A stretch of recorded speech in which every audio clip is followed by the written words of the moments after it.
보다 보니까 너무 저거 내가 찾고 만다. 그런데도 안 보였습니다. 나중에 이제 힌트를 보고 찾긴 찾았는데요. 혹시 찾으셨습니까? 예, 맞습니다. 어디냐면 저기 빨간 테두리 요렇게 하고 보시면 보이죠, 금방. 그 전까지만 해도 안 보이던 놈이 요거 보고 나니까 저기 있었네 저거. 그래서 젊으신 분은 이종래 일생 한 분으로 맞췄습니다. 네. 네. 우리 겉에 보이는 것 중에서 저게 저기 있었는가? 라고 하는 깨닫게 되면 새롭게 보인다는 겁니다. 물론 이거는 좀 기괴하게 생겨서 그렇지만 이제 딱 봐도 낙타가 눈에 확 들어오게 되겠죠. 우리 하나님의 창조와 구원의 이 관계를 살필 때 이 창세기가 단순한 우주 창조만을 의미하는 게 아니라 그랬습니다. 우주의 기원과 생성을 설명하기 위한 그런 책이 아니고 이 창세기는 하나님의 구원하시는 역사를 보여주고 있는 거라 그러죠. 그래서 이 하나님의 구원과 연결되는 것이 창세기에서는 창조 기사, 출애굽기에서는 성막에 관한 내용이라 했습니다. 그래서 이 첫 번째 날에는 빛을 만드시고 이거는 번제단을 의미한다 그랬죠. 성막에 들어갔을 때 첫 번째 단계입니다. 그리고 둘째 날 물을 나누시고 궁창 아래 물과 위의 물을 나누시는 거죠. 성막 들어가게 되면 번제단을 지나 물두멍을 지나고 이게 가리키는 바는 요한계시록에 나오는 유리 바다, 이거는 마른 땅을 얻게 하셨다 그런 의미입니다. 셋째 날 이 물 구분하신 거에서 이제 아래에 있는 물 가운데 육지와 바다를 구분하시고 그 다음에 이 식물을 주셨습니다. 식물. 그래서 풀과 채소와 과목을 주시고 이것이 물두멍을 지나 성소 휘장 안에 들어가면 오른쪽에 진설병을 진설해 놓는 상이 있었습니다. 우리에게 구원의 양식을 주시는 하나님의 구원, 이 섭리를 보여주고 있다라고 우리가 보고 있는데요. 그러면 오늘 특별히 셋째 날 창조에 담긴 구원의 메시지는 어떻게 읽을 것인가? 이 창조의 역사 가운데서 이 우리가 구원을 이루어 나가기 위해서 어떠한 교훈들을 가질 것인가? 여기서는 이제 셋째 날에서는 식물 있기 전에 이 바다와 육지를 나누는 게 있습니다. 그래서 위의 물과 아래 물을 나누는 것은 둘째 날. 그리고 이제 바다 가운데 육지가 드러나게 하시고 거기에서 식물 나게 하신 건 셋째 날, 이렇게 말씀드렸죠. 먼저 여기서 우리에게 보여주시는 바는 세상과의 경계, 즉 경계를 이루라 이야기입니다. 우리 구원의 삶을 산다는 것은 하나님께서 우리에게 정하여 놓으신 그 공간, 그래서 물이 들어오지 못하도록, 이 성경 내에서 바다라고 하는 것은 이 죽음에 관한, 음부에 관한 것을 상징하고 있고, 그 바다 가운데 있는 마른 땅, 육지, 뭇이라고 하는 것은 구원을 가리키고 있는데요. 하나님께서 이 뭇과 바다를 경계를 두시면서 거기에 빠지지 말고 뭇 가운데로 나오너라, 이걸 말씀하신 겁니다. 창세기 1장 9절에서 하나님이 가라사대 천하의 물이 한 곳으로 모이고 묻이 드러나라 하심에 그대로 되니라. 그러니까 원래는 바다가 있었는데 그 가운데서 하나님께서 땅을 드러냈다. 하나님께서 이 물에 대한 그런 경계를 놓으셨다고 성경에서는 말을 하고 있는데요. 욥기 26장 10절에서 보면 수면에 경계를 그으셨다라고 하셨고, 또 시편 104편 9절을 보시면 주께서 물의 경계를 정하여서 넘치지 못하게 하셨다. 어떻게 보면 참 신기한 겁니다. 신기한 거죠. 지구가 둥글다는 거 다 아시죠? 그러면 우리는 이렇게 가만히 서 있다 쳐도 저 지구 반대편은 거꾸로일 텐데 그것들이 다 물이 안 쏟아지고 그대로 있다는 겁니다. 신기한 겁니다. 근데 하나님께서는 이 수면의 경계를 두시고 물의 경계를 두셔서 육지 위로 더 이상 올라오지 못하게 하셨다. 이것이 우리에게 암시하는 바는 이겁니다. 이 경계를 지켜나가는 것이 우리의 구원이다. 파도가 이렇게 쳐도 와도요, 이게 해변가에서 이렇게 사라져 버립니다. 사라진 이유는 수심이 약하게 되면, 수심이 얕아지면 이 물의 속력이 약화되기 때문에, 줄어들기 때문에, 그래서 수심이 낮아지는 곳에는 0이 되고 말아서 더 이상 못 오는 겁니다. 우리는 그걸 이제 파도 이렇게 말하죠. 근데 저거와는 별개로 육지로 범람하는 것이 있습니다. 저거 이제 쓰나미죠, 쓰나미. 저게 막 밀고 들어오게 되면, 뭐 뉴스에서 보셔서 아시겠지만, 뭐 집도 떠내려가고, 뭐 차도 다 떠내려가고, 뭐 배도 엎어지고, 뭐 난리죠. 하나님께서 우리에게 셋째 날 창조를 통해서 뭇과 바다의 경계를 두신 것은 물이 넘어올 수 없는 곳을 우리에게 명하신 겁니다. 그래서 우리 믿음의 성도들에게는 너희는 마른 땅을 밟고 살아라. 마른 땅. 그게 구원이라고 그랬습니다. 그래서 이 마른 땅을 밟고 가는 것이 구원의 여정인데요. 그건 이미 우리 지난 시간에 출애굽기 14장에서 홍해를 건넌 사건과 연결시켜 우리가 이미 봤습니다. 이 모세를 통해 이스라엘 백성들이 출애굽할 때 홍해 물이 갈라진 거죠. 그러니까 물과 물이 나뉘었다. 그리고 물 속에서 묻히 드러나게 하신 겁니다. 그러니까 이 출애굽기 기사를 알고 있던, 이 홍해를 건넜던 백성들은 창세기 기사를 통해서 단지 우주 만물 이렇게 만들어졌다, 그러니까 창조론적 관점으로 보는 것이 아니고 하나님께서 우리를 어떻게 구원하셨는지를 지금 한 장면으로 보고 있는 겁니다. 이건 홍해만이 아니고 요단강을 건널 때에도, 여호수아를 통해 요단강 건널 때에도 마른 땅으로 건넜다 했고, 이것은 요한계시록에 나오는 유리바다를 건넜다. 유리바다라고 하는 말은 바다는 빠지 않는다 그랬죠. 또 유리라고 하는 것은 투영된 겁니다. 투영. 마치 잔잔한 호숫가에 하늘이 투영되면 그 바닷물이 마치 하늘처럼 보이는 건데, 그래서 우리가 그것을 유리바다, 그 구원의 길을 걸어가는 것. 그래서 우리는 물과 뭇을 나누셔서 물이 그 위로 넘어오지 못하도록 경계를 정하신 이 창조의 섭리를 따라서 우리는 죄와 거룩의 경계를 이루며 살아가야 되겠습니다. 창세기 4장 7절을 보시면 이런 기사가 나옵니다. 이 가인이 아벨을 죽인 후 내 동생 어디 있냐 그랬을 때 가인이 내가 뭐 동생 지킨 자입니까? 어떻게 합니까? 그러니까 하나님께서 하신 말씀이 내가 선을 행하면 어찌 낯을 들지 못하겠느냐? 선을 행치 아니하면 죄가 문에 엎드리느니라. 죄의 소원은 내게 있으나 너는 죄를 다스릴지니라. 이 물과 뭇을 구분할 때 사실 우리 삶의 주변 가운데 죄의 요소가 많죠. 뭐 죄를 범하지 않고 사는 사람이 없을 겁니다. 근데 이 말씀은 죄의 소원이 너에게 있지만 저 멀리서부터 파도가 쳐오는 것처럼 죄가 막 밀려온다는 겁니다. 물결이. 소원이 내게 있지만 너는 죄를 다스려라. 들어오지 못하게 해라. 그 이야기입니다. 그러니까 우리의 모든 생활 주변 가운데서 눈만 열면 죄에 속한 것, 세상에 속한 것 천지입니다. 그렇다고 해서 우리가 그런 거 다 받아들일 것인가? 그렇지 않고 경계를 이루어서 들어오지 못하도록 막을 건 막아라. 이게 어떤 정결함을 유지하는 길입니다. 이거 뭐 교회도 마찬가지겠죠. 점점 세월이 지나가면서 이 문턱이 점점 낮아지게 되고 뭐 점점 기준이 줄어들게 돼 있지만, 그러나 교회가 받아들일 것과 그렇지 못할 것, 시대적 변화 가운데서 우리가 수용할 게 분명히 있지만 또 본질적 측면에서 받아들일 수 없는 것들, 그런 것들 우리가 구별해내는 것도 필요합니다. 이것이 경계를 이루는 겁니다. 우리 주변에는 마치 동화에 나오는 것처럼 똑똑똑 엄마다 그래도 저 엄마 아니고 저 돼지 잡아먹으려고 저런 것들이 많이 있는데, 저거를 다른 것으로 생각하지 마시고 우리 마음 밖에 있는 죄와 욕심인 겁니다. 저게 똑똑똑 두들길 때마다 이제 엄마가 떡을 가지고 왔는가 보다, 그만 먹고 문 열어도 자기가 잡히는 겁니다.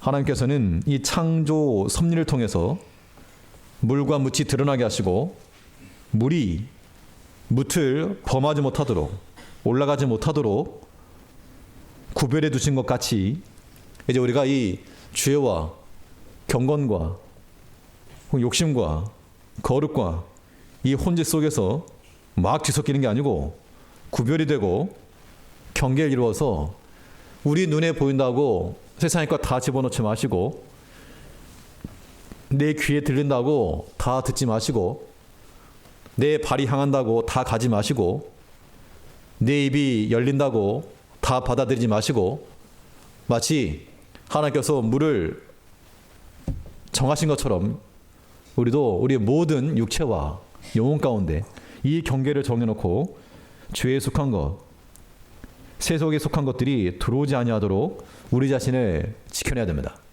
이런 개인적 신앙생활이 중요하고 또 이러한 공동체를 이루고 한 뜻과 한 마음을 가지고 이 어떤 교회를 세워나가는 것, 이것도 중요한 겁니다.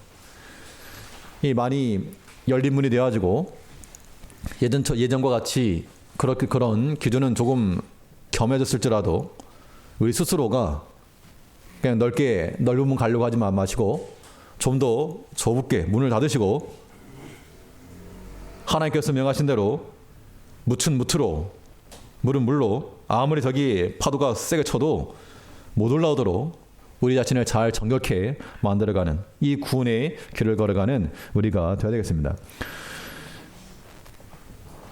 또 이 두 번 셋째 날 성에서 우리가 알 수 있는 것은 구원이라고 하는 것은 열매를 맺히는 삶이다라고 하는 것을 보여주고 있습니다.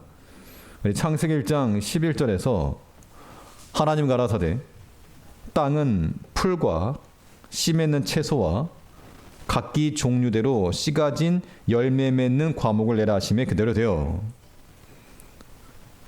그러니까 지금 셋째 날은 태양을 만들기 전에도 빛은 있었지만 뭐 아직 태양과 별 만들지 않으셨죠. 이때 풀, 채소, 열매 맺는 과목, 이것은 왜 주셨는가 하면 먹고 살라고 식물로 줬다 그랬습니다. 그런데 여기서 한 가지 살펴볼 것은요, 창세기 1장 12절에서는 이렇게 기록되어 있습니다. 땅이 풀과 각기 종류대로 씨 맺는 채소와 각기 종류대로 내라. 각기 종류대로라고 하는 말이 나오고 있습니다.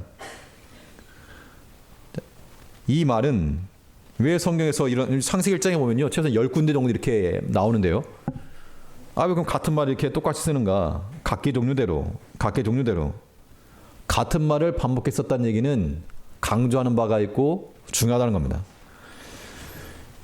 물론 그 당시 백성들은 알지 못했겠지만 오늘날 우리 현대인들에게 이 성경적 변증을 위해서 주신 것이라고들 이해할 수 있습니다. 왜냐하면 어떤 진화론적 사고에 대한 그러한 철벽을 쳐주신 거죠. 진화가 아니고 각기 종류니까 종과 종 사이에 점프가 일어난 게 아니고 한 종, 독립된 그런 종들을 주셨다. 그러니까 어떤 다른 종에서 사람으로의 어떤 진화나 이런 것들에 대해서 성경에서 이미 그럴 가능성을 보여주고 있지 않는 겁니다.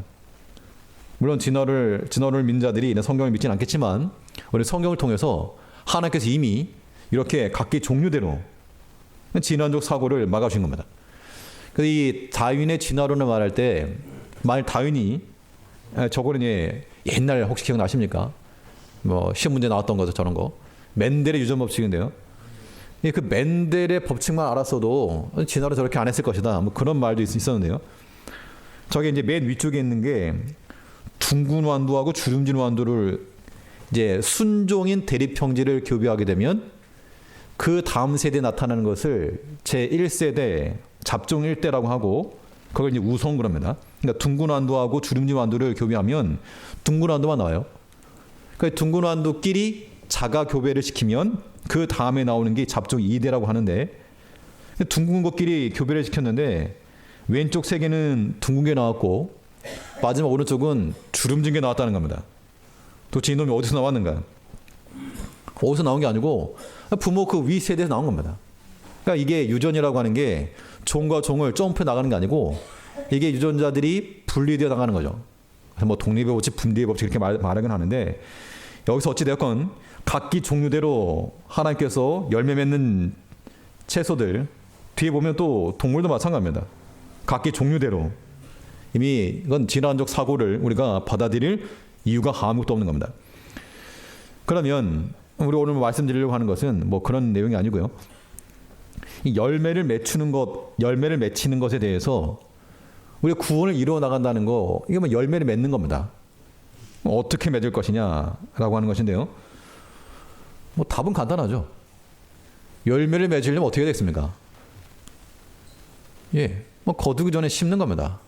심고 거두는 건데 우리가 왜 이 열매를 얻지 못하는가? 결국에는 이런 질문을 던지는 겁니다. 심었느냐? 뿌렸느냐? 이런 질문이죠. 시편 126편에서 우리가 뭐 잘 아시는 대로 눈물을 흘리며 씨를 뿌리는 자는 기쁨으로 거둘 것이라. 그냥 뿌리는 게 중요하다 그 이야기인 거고, 또 심는 대로 거둔다 그랬죠. 야고보 3장 18절에서는 화평케 하는 자들은 화평으로 심어 의의 열매를 거두느니라. 그러니까 뭘 심었느냐에 따라서 그 결과물이 결정되는 겁니다.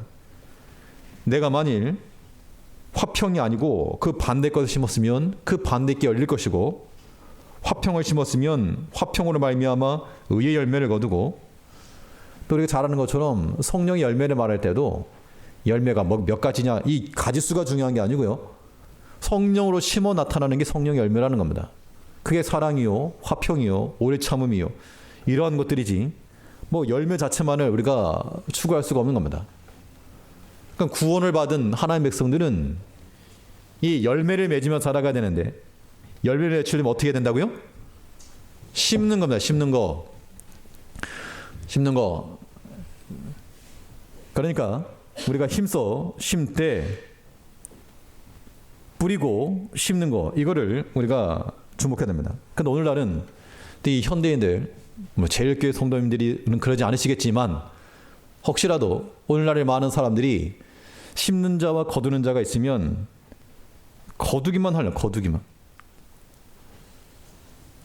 심으로는 아무도 안 나오고 거두로만 나오는 겁니다. 이러면 뭘 거둘 게 없으니까 못 거두죠. 그래서 우리가 빈약해질 수 있는 겁니다. 마치 이런 장면인 거죠. 뭐 아이들이니까 뭐 귀엽게라도 하는데, 예, 포크 들고 지금 기다리고 있습니다. 빈 접시 놓고. 뭘 기대하는 겁니까? 뭐 돈가스를 주시오, 아니면 뭘 주시오, 아무튼 기다리는 겁니다. 근데 사람들이 다 저러고만 있으면 누가 줍니까? 누가? 좀 미리 심고 또 수고하고 뭐 그래야지. 다들 저렇게 포크만 들고 앉아있으면 먹을 거 없다는 겁니다. 혹시라도 우리가 저런 모습은 아닌가 생각해 봐야 되겠습니다. 교회에서 이렇게 다 해줘야지. 뭐 교회에서 다 해줘야지가 아니고, 우리가 하나님의 교회는 우리 모 구성원들이 다 같이 섬기는 거고, 다 같이 헌신하고 수고하는 거죠. 누구는 하고 누구 안 하는 거 아닙니다. 다 같이 하는 겁니다. 믿음의 경중은 다르겠으나 다들 저렇게 숟가락하고 포크만 들고 앉아있으려 하지 마시고 일어나서 같이 심자는 겁니다. 같이 거두고. 그래야지 우리에게 풍요한 결실이 있는 것이지. 저기 심을 때는 없고 거둘 때만 있으려고 그러면 이거 하나님 기뻐하지 않을 겁니다. 마태복음 24장에서 주님 하신 말씀이, 충성되고 지혜 있는 종이 되어 주인에게 그 집 사람들을 따라 때를 따라 양식을 나눠줄 자가 누구냐. 예수님께서 걱정하신 겁니다. 이 마지막 때, 말세 때가 되면 사람들이 다 숟가락 들고 앉아 있을 건데 실제로 이거 나눠줄 사람 없을 것이다. 이러한 현실 가운데서 우리는, 제일교회 속한 모든 성도님들, 또 모든 직분자들은 숟가락 드는 거 좋지만 그 이전에 먼저 수고하고 때를 따라 양식을 나눠줄 자가 되어서 먼저 섬기고, 그 다음에 더 많이 남습니다. 사실은 그 나머지는 다 드시면 되니까 먼저 섬기고 그 나중에 우리가 또 취하는. 아무튼 우리가 열매를 맺히기 위해서 심고 뿌리고 섬기고 만들고, 이런 역할을 우리가 좀 같이 감당하시자는 겁니다. 그러니까 서로 빼지 마시고 다 달라들어서 내 자신의 열매를 맺히고 또 우리 주변에 있는 모든 형제들과 더불어서 함께 열매를 맺어 나가는, 하나님께서 우리에게 채소와 과목 열매들을 주신 것은 그런 열매 맺으라고 주신 겁니다. 그 열매를 맺혀 나갈 수 있는 우리 성도님들 되시기 바라겠습니다. 마지막으로 이 셋째 날 창조에 담긴 구원의 메시지, 무엇을 우리가 어떻게 읽을 것인가. 열매를 맺었으면 당연 그것으로 인해서 양식을 취하는 겁니다. 양식을 취하라. 그러니까 열매를 맺힌 것을 보고 쫄쫄 굶는 게 아니고, 우리는 그 양식을 가지고 취하여 식물로 삼을 것을 말하고 있는 거죠.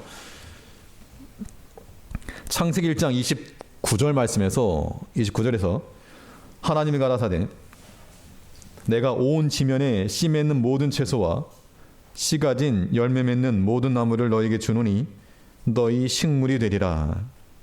하나님께서 이 풀, 채소, 과목을 주신 것은 먹고 살아라. 너 양식이 되어라.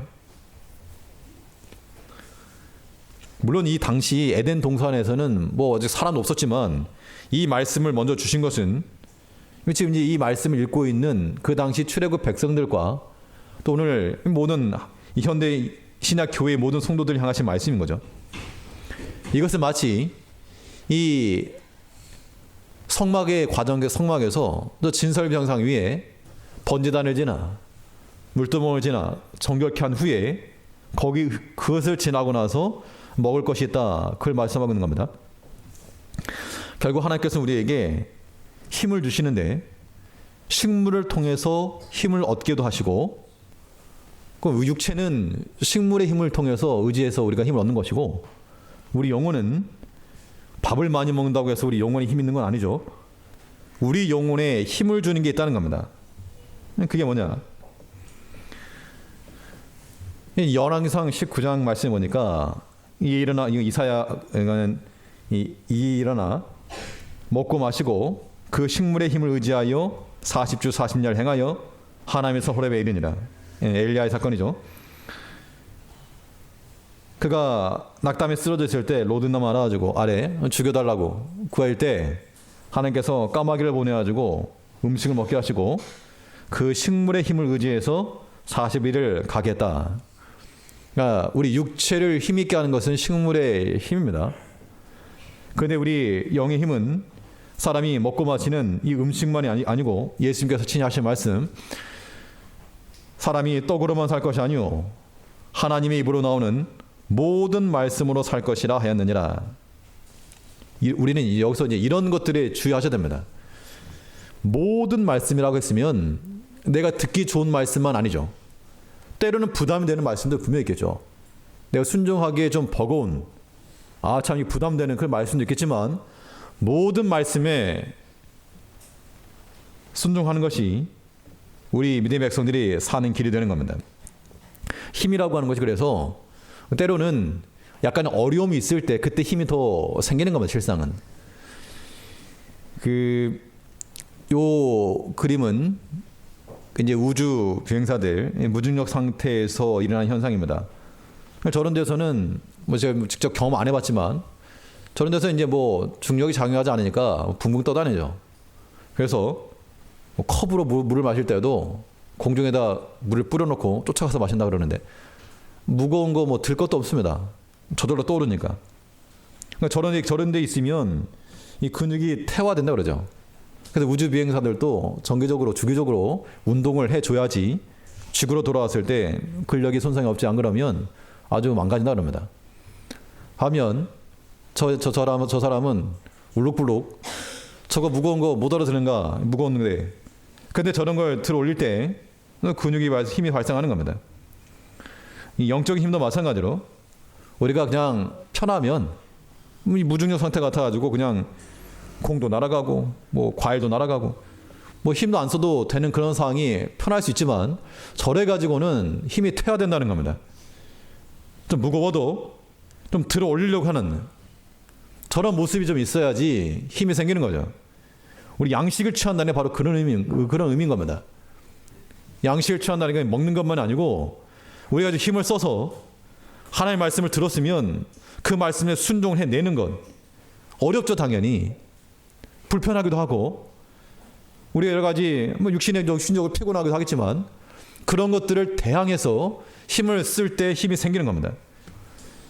예수님께서도 이러한 시험이라고 하는 것을 말씀하시면서 이 마태복음에서는 우리를 시험에 들게 하지 마옵시고, 시험 자체가 없는 무시험이 아니고 시험에 들지 않고 빠지지 않고 그걸 우리 가르치셨고, 또 시험에 있을지라도 베드로후서에 보니까 주께서 경건한 자는 시험에서 건지시고, 그러니까 그냥 만사형통, 아무런 일도 없고 아무런 방해도 없고 모두가 잘한다 박수치는 그런 것만 기대하시게 되면 마치 온실 속에서 굳게 못 자라는 겁니다. 우리 실질적인 삶 가운데서 비도 맞고 바람도 불고 그럴지라도 그런 데서 인내내는 것이 아까 보았던 역기를 들어오는 선소같이 그래야 힘이 생기는 겁니다. 인내 과정을 거쳐나가야 됩니다. 예수님께서 우리에게 말씀하신 대로 모든 말씀을 살 것이라. 말씀을 할 것이라. 하나님 우리 사랑하시죠? 사랑하십니다. 사랑하기 때문에 애들이 뭐 주라는 거 다 줄 수 없죠. 칼 달라고 해서 칼 줄 수 없고 뭐 뜨거운 거 줄 수 없는 겁니다.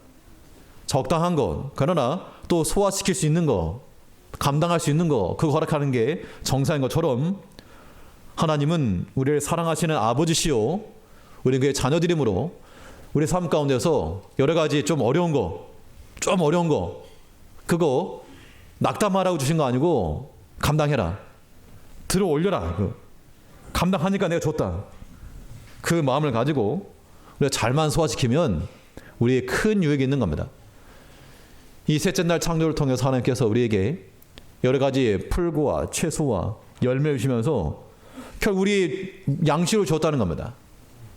이제 이러한 모든 창조 기사 가운데서 담긴 하나님의 구원의 메시지를 읽어내서 바다와 육지를 구분하시고 올라오지 못하게 하신 것, 죄와 욕심이 우리 성도의 거룩함 삶 가운데 들어오지 못하도록 막아내고 또 열매를 맺히며 그 열매를 취하여 우리 양식을 삼고 단지 먹고 배부른 정도가 아니고 그 양식에 의지하여서 힘을 얻고 또한 시험을 어떻게 하고요? 시험을 이겨내고 감당해내자는 거예요. 감당해내고 열매를 맺히기 위해서 포크만 들고 있는 아까 봤던 그 여자아이처럼 있지 마시고 우리 같이 좀 뿌리자는 겁니다. 같이 뿌리고 같이 심고 같이 만들고 해서 우리가 약한 자들은 먼저 섬기되 우리 모든 성도들, 모든 직분자들은 내가 가장 나중에 먹는다.